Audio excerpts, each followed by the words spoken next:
Kita lanjutkan ke klasifikasi rancangan percobaan. Kita mulai dari rancangan perlakuan ya. Rancangan perlakuan ini adalah rancangan yang terkait dengan apa yang akan diuji pengaruhnya.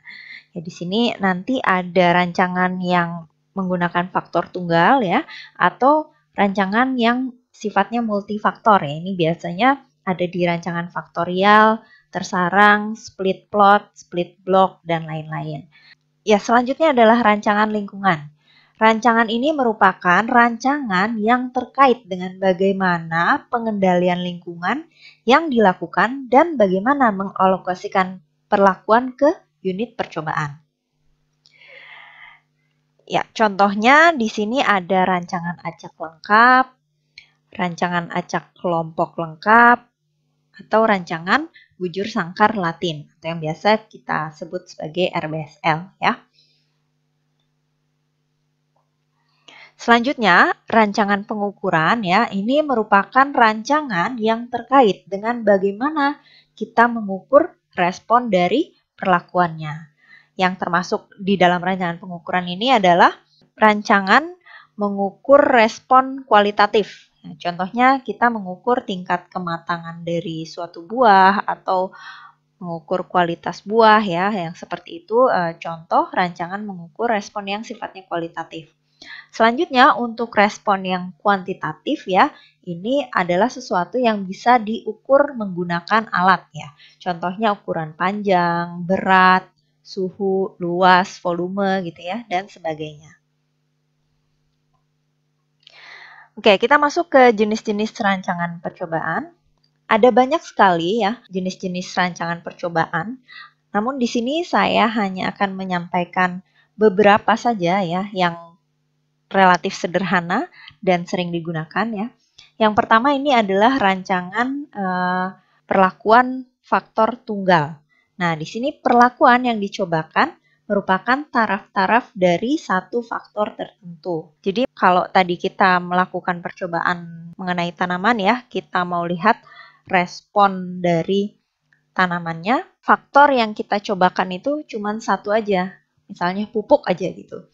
Ya, kita mau lihat dari macam-macam dosis pupuk atau dari macam-macam jenis pupuk, gimana efeknya atau pengaruhnya terhadap respon si tanaman tadi. Nah, untuk yang faktor tunggal ini, ada beberapa rancangan lingkungan yang dapat diterapkan. Yang pertama, rancangan acak lengkap, di mana kalau RAL ini ya, kondisi unit percobaan diasumsikan serba sama atau homogen. Nah, yang kedua ada rancangan acak kelompok lengkap ya. Di sini ya, kondisi unit percobaannya ini tidak homogen. Sumber ketidakhomogenannya ini berasal dari satu arah. Sehingga pengendalian ketidakhomogenan ini dapat dilakukan dengan cara pengelompokan. Untuk lebih jelasnya nanti akan saya jelaskan setelah slide yang ini ya. Oke, yang ketiga ada rancangan bujur sangkar Latin atau RBSL ya, di mana di sini kondisi unit percobaan juga tidak homogen ya. Sumber ketidakhomogenan unit percobaan ini berasal dari dua arah. Nah, pengendalian ketidakhomogenan dapat kita lakukan dengan pengelompokan dua arah berdasarkan blok barisnya maupun blok lajurnya. Di sini artinya jumlah perlakuan itu harus sama dengan jumlah blok baris harus sama dengan jumlah blok lajur. Jadi maksudnya perlakuannya tetap satu ya, kan karena faktor tunggal. Namun jumlah level di dalam perlakuannya itu atau jumlah variasi ya di dalam perlakuannya itu harus sama dengan jumlah blok baris maupun jumlah blok lajur. Oke, selanjutnya di sini ada rancangan faktorial ya. Di sini merupakan perlakuan yang dicobakan adalah kombinasi dari taraf-taraf yang berasal dari dua faktor atau lebih. Kalau di faktorial ini, nah ini kan dikatakan dua faktor atau lebih ya. Jadi kalau tadi misalnya di tinggi tanaman, bisa aja kita faktornya menggunakan pupuk, terus misalnya varietas kita bandingkan ya, ada tanaman varietas A, B, dan C juga mau kita bandingkan. Nah, ini kan sudah dua faktornya. Kalau yang satu tadi ya, misalnya varietasnya semua sama, cuma satu varietas, tapi kita bedakan di jenis pupuk atau konsentrasi pupuknya gitu ya. Ya, untuk rancangan lingkungannya, kurang lebih di faktorial ini kita bisa menerapkan rancangan lingkungan yang sama dengan di faktor tunggal ya. Kita bisa terapkan RAL, RAKL, dan juga RBSL tadi. Oke, rancangan perlakuan yang ketiga ini adalah tersarang atau nested. Ya. Di sini perlakuan yang dicobakan merupakan kombinasi taraf-taraf dari dua faktor atau lebih. Tetapi ya, taraf suatu faktor ini tidak sama pada berbagai taraf faktor yang lainnya. Jadi ada satu faktor yang tersarang terhadap faktor yang lain. Untuk rancangan lingkungannya juga relatif sama ya dengan yang kedua rancangan perlakuan tadi. Kita bisa terapkan rancangan acak lengkap, rancangan acak kelompok, maupun rancangan acak bujur sangkar Latin. Ya, untuk rancangan perlakuan yang keempat ini ada split plot ya. Nah, di split plot ini perlakuan yang dicobakan merupakan kombinasi taraf-taraf dari dua faktor atau lebih. Tingkat kepentingan antar faktor ini tidak setara juga ya, di mana ada faktor yang satu lebih dipentingkan dibandingkan faktor yang lain. Secara teknis, taraf-taraf dari faktor tertentu ini membutuhkan petak yang lebih besar dibandingkan dengan yang lain. Untuk rancangan lingkungannya juga sama, kita bisa menerapkan RAL, RAKL, ataupun RBSL.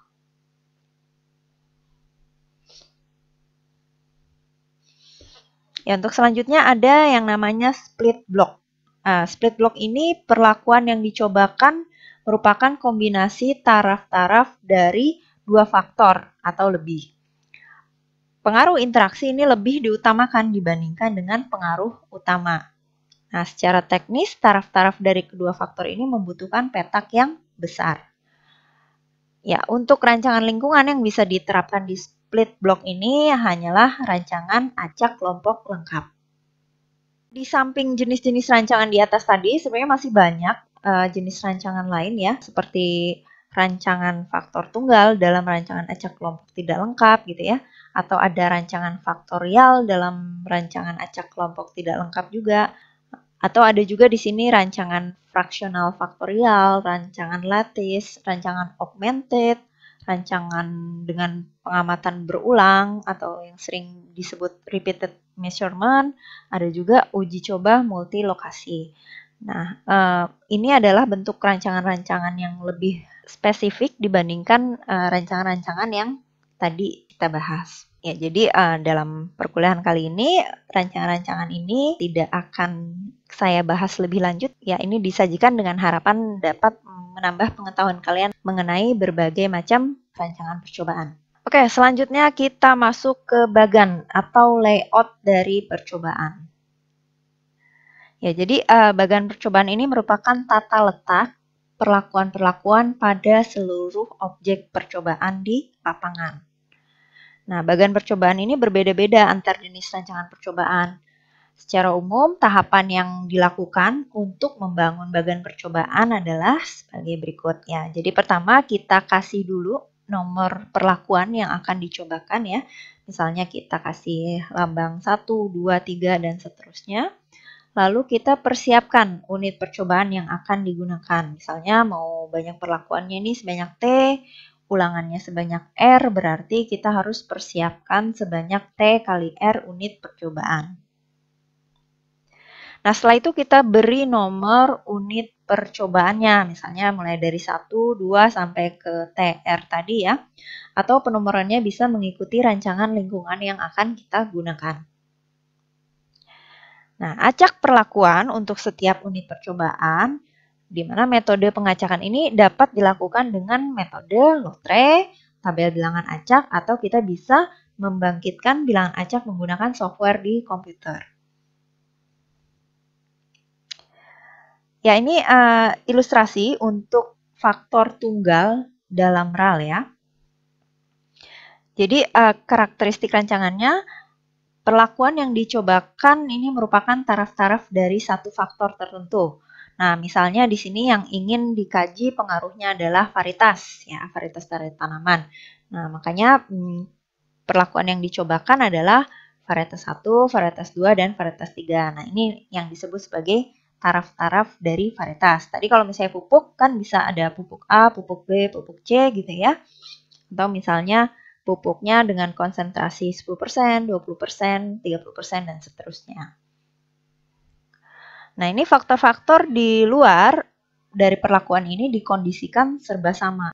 Nah, lalu kondisi unit percobaan juga harus diasumsikan serba sama ya. Jadi kalau tanaman ini kita bandingkan dari berbagai varietas, kalau bisa dalam satu varietas itu kondisi tanamannya itu memang homogen gitu ya, tidak bervariasi.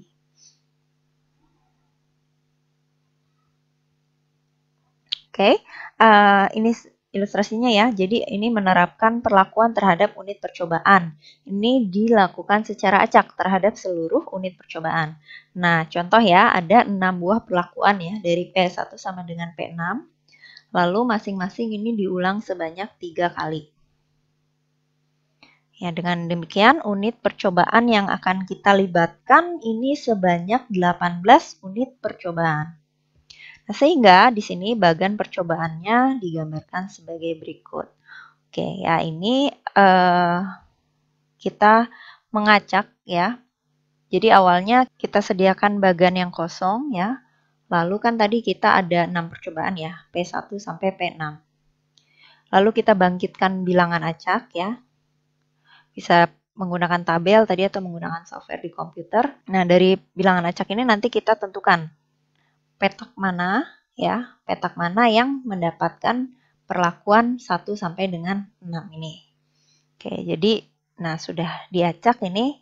Nah, ternyata di petak ini dapatnya perlakuan 1, di sini dapatnya 2, di sini 1, di sini perlakuan 3 dan seterusnya. Nah, kalau diacak lagi beda atau beda orang lagi yang mengacak ya bisa beda lagi posisinya ya. Nah, itu jadi tergantung hasil dari pengacakan yang kita lakukan. Ya, ilustrasi yang kedua ya. Ini ada perlakuan A, B, C, D, E, F. Ulangannya 4 kali. Nah, ini kan berarti ada A1 sampai dengan A4, B1 sampai dengan B4, dan seterusnya sampai dengan F1 sampai F4. Ya, lalu dari bagan yang kosong awalnya kita acak nih. Siapa yang dapat perlakuan A, siapa yang dapat perlakuan B, atau di sini kotak mana gitu ya yang didapat perlakuan A, mana yang dapat perlakuan B, C, D sampai dengan ke F. Nah, di sini nih contohnya ini berarti perlakuan ke A ulangan ke-1 ya. Kalau yang ini perlakuan A ulangan ketiga. Yang ini berarti perlakuan D ulangan ketiga. Seperti itu ya kira-kira pengacakannya. Ya, berikut ini akan saya tunjukkan ilustrasi ya bagaimana cara melakukan pengacakan untuk rancangan acak lengkap menggunakan software Excel. Ya, di sini saya memiliki rancangan acak lengkap dengan 4 perlakuan dan ulangannya ada 3 ya. Ini petak percobaannya sudah dikasih nomor. Nah, tinggal nanti nomor berapa yang dikasih perlakuan yang mana.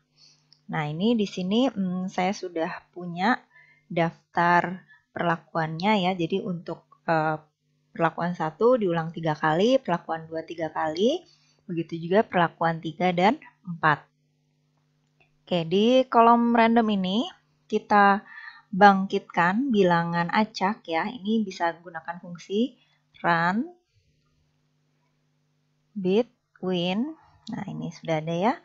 Run between.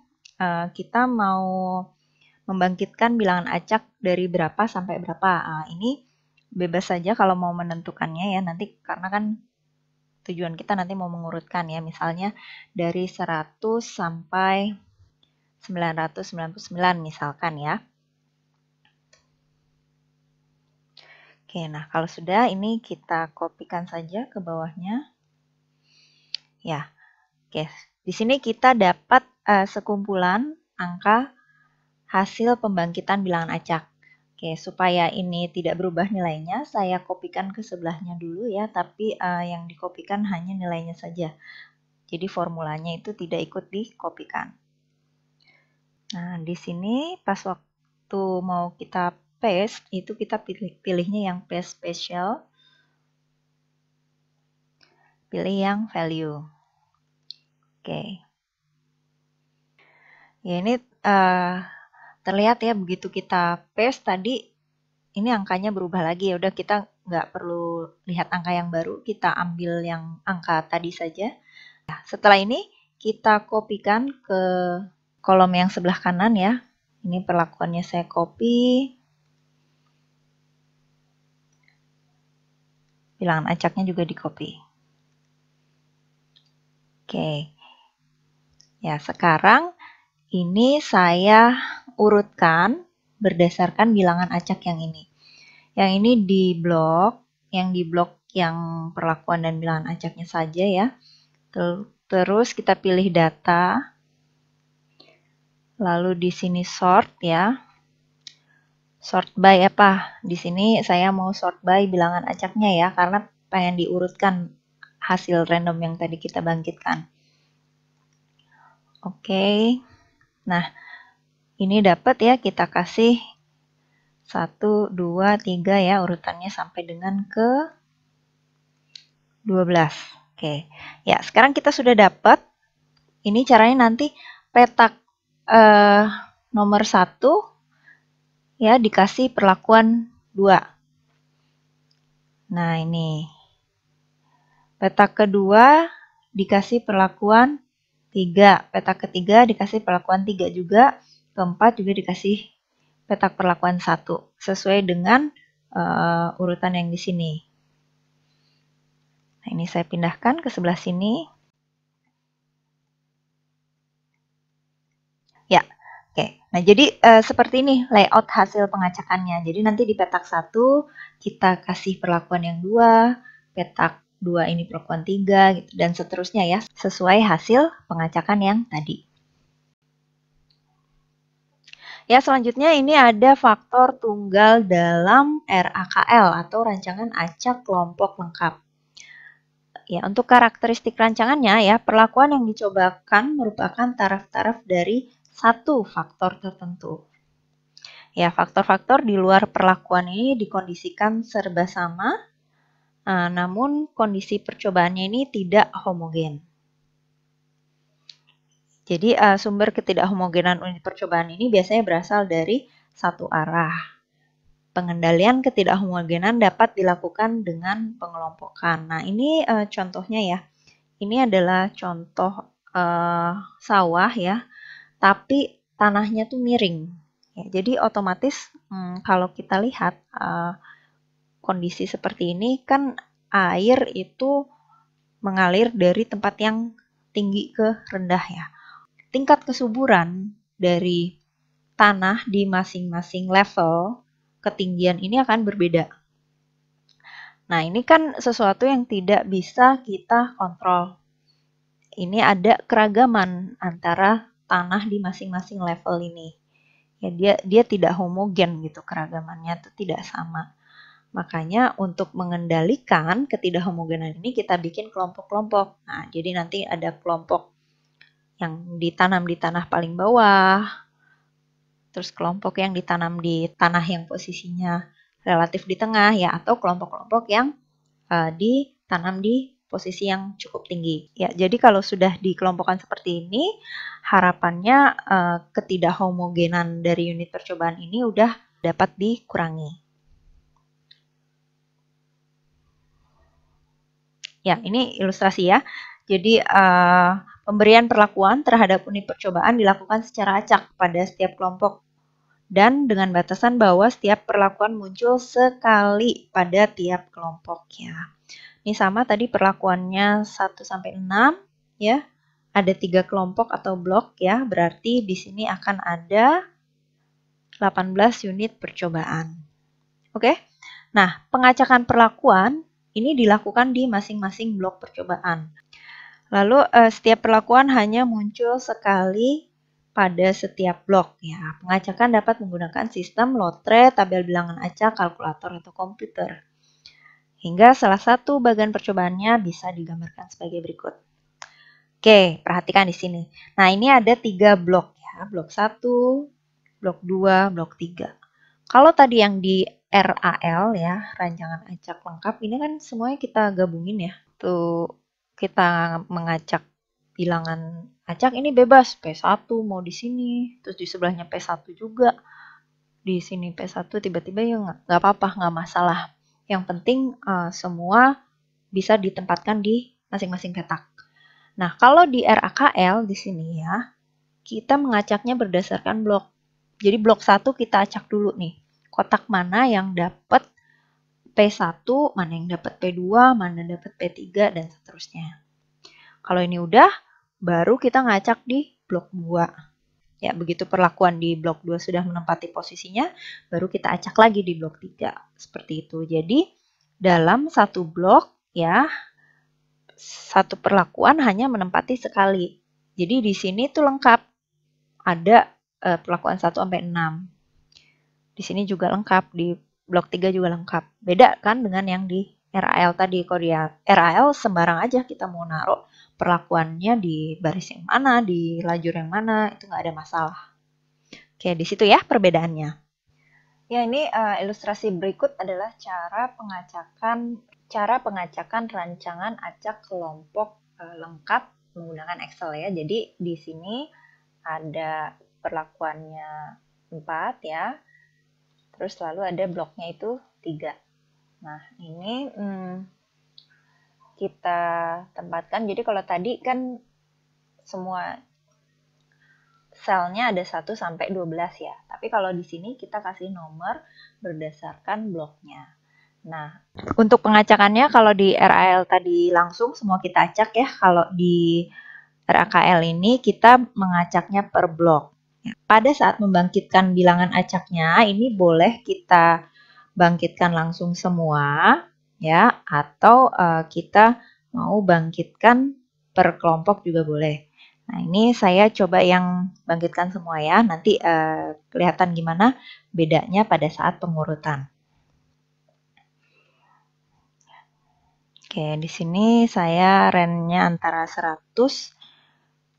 Kenapa saya pilih ini? Supaya 3 digit aja gitu hasil pengacakannya. Oke.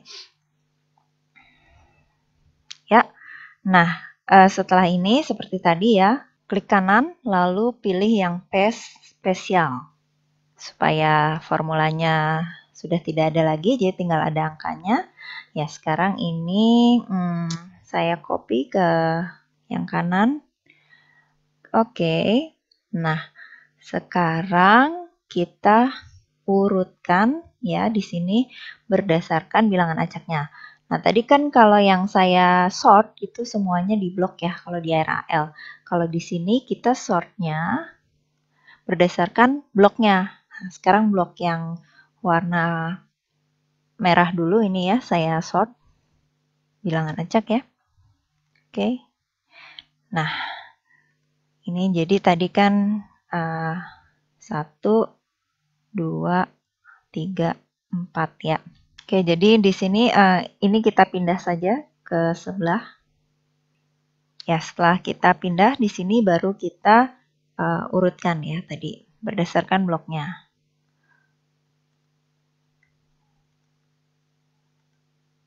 Kita sort berdasarkan bilangan acak ya. Oke, sudah. Selanjutnya ini kita kasih nomor 1, 3, 4. Ya, selanjutnya yang ketiga ini sama, kita sort dulu berdasarkan bilangan acaknya. Oke, ini dapat 1, 2, 3, 4. Ya, nah hasil yang sudah diurut ini nanti bisa kita pindah ke layout petak yang kita punya tadi. Oke, ya jadi nanti penempatan perlakuannya kalau di blok 1 ya itu seperti ini. P4, P1, P3, P2 di blok 2 seperti ini ya. Di blok 3 seperti ini. Jadi dipastikan di dalam setiap blok itu ada masing-masing perlakuannya.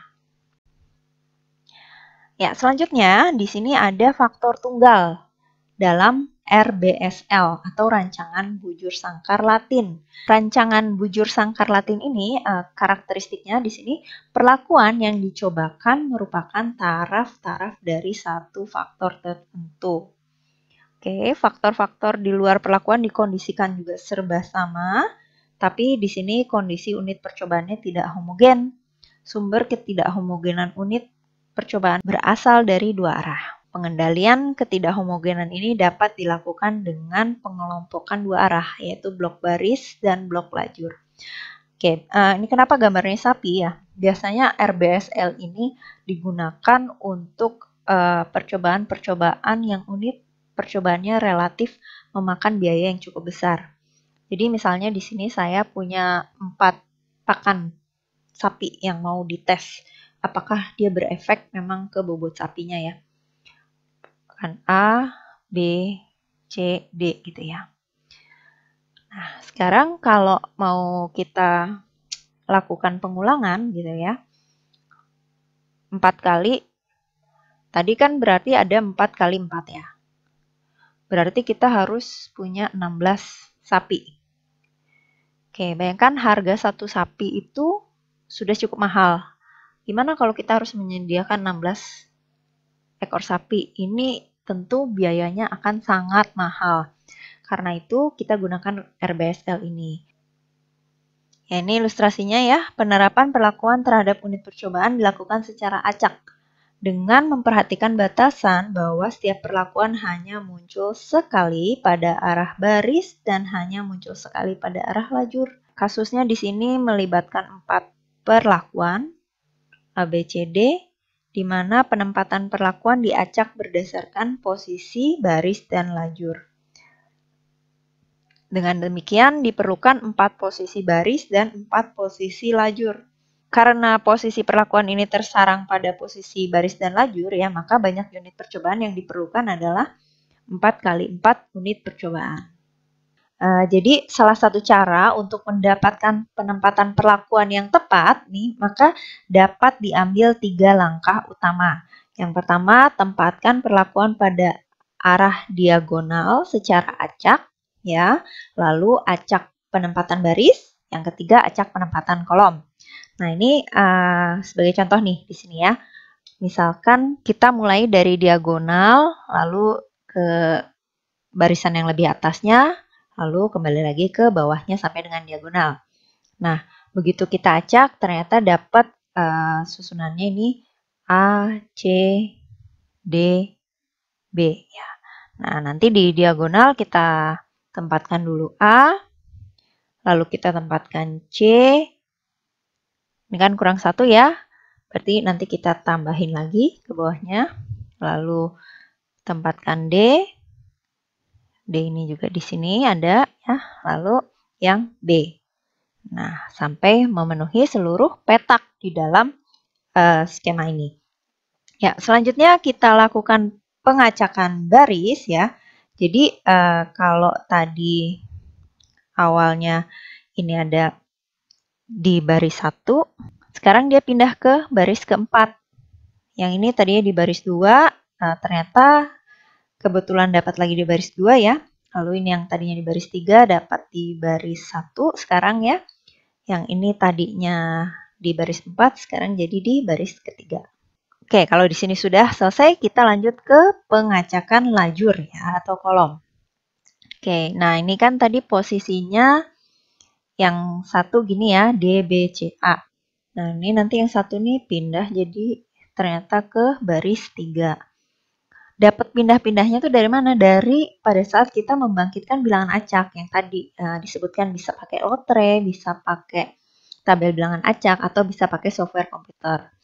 Nah, ini terus yang 2 ini ternyata jadi pindah ke 1, yang 3 ini pindah ke yang 4 ya, yang 4 pindah ke 2. Nah, di sini sudah kita dapat pengacakan untuk rancangan RBSL tadi. Oke, itu sebagian dari penjelasan materi rancangan percobaan. Mudah-mudahan bisa kalian pahami. Sampai bertemu lagi di perkuliahan selanjutnya. Terima kasih.